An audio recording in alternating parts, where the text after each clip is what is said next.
George play video games? Because I know his Super dad Mario plays Brothers. video games. Oh, does So he? yes, I've heard that Prince William has been known to spend rather a lot of time like this. What, like at Grand home. Theft Auto or something? What is his game Well, of choice? I didn't get that level of detail. I would love but, like a picture of Prince William just playing like GTA. GTA. Right, okay. Or maybe it's FIFA. Maybe he just plays FIFA. Yeah, maybe a bit of FIFA. William has He's Aston spoken Villa. previously that George does play video games, but as with everything, they're very mindful of the amount of time that he spends on them. And when they choose the game, is it, Grand Theft Auto or Super know what Mario they both Kart? I would think play. they'll probably go with Mario. So. Just, video game Okay. companies, huge part of the British economy. Mm-hmm.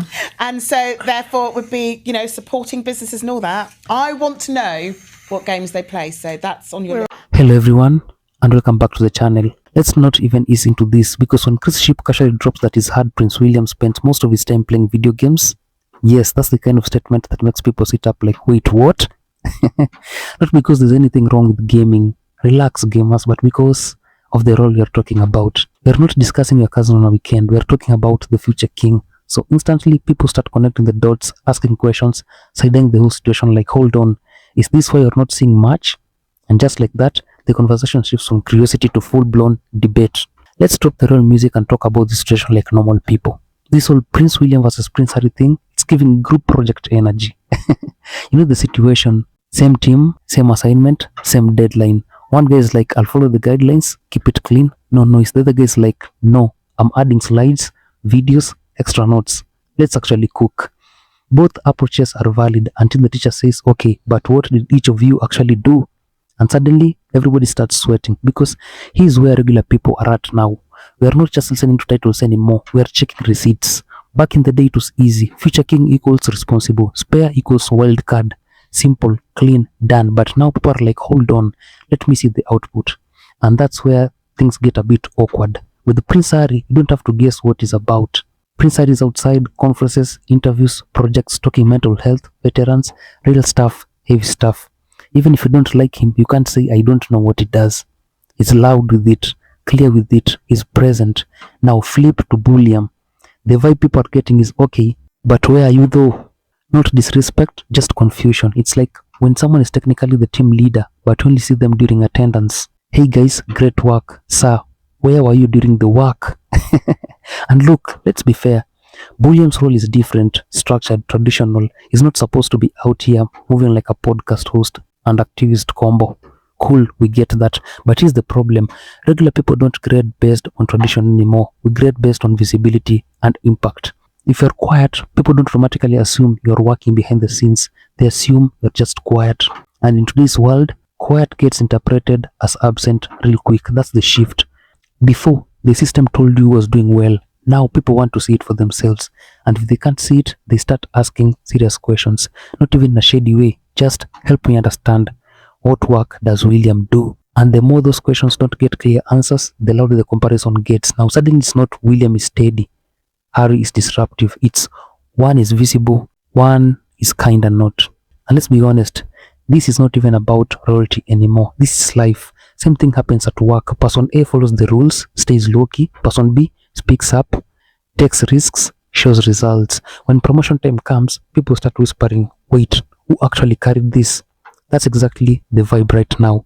And it does not mean one person is good and the other is bad. It just means the scoreboard people are using has changed. Old scoreboard, title, position, tradition. New scoreboard, action, presence, and impact. Different game. So yes, what we're seeing isn't just a royal comparison. It's a shift in how people judge value, period. And right now, people are less impressed by what you're supposed to be and more interested in what you actually show up and do. As simple as that. Let's keep it real. In 2026, if people don't see you, they assume you're not doing anything. Harsh, yes. True, also yes. That's the game now. And Prince Harry clearly understood the assignment. Prince Harry said, you want visibility? Cool. I'll be everywhere. Panels, interviews, different countries, different crowds, different topics. You open your phone, boom. He's there talking about mental health. You scroll again, boom. Prince Harry's with veterans. Another clip, boom. Speaking like a therapist and your friend at the same time. Like, damn bro, breathe. But here's the thing, it works because regular people don't have time to read reports or dig through official statements.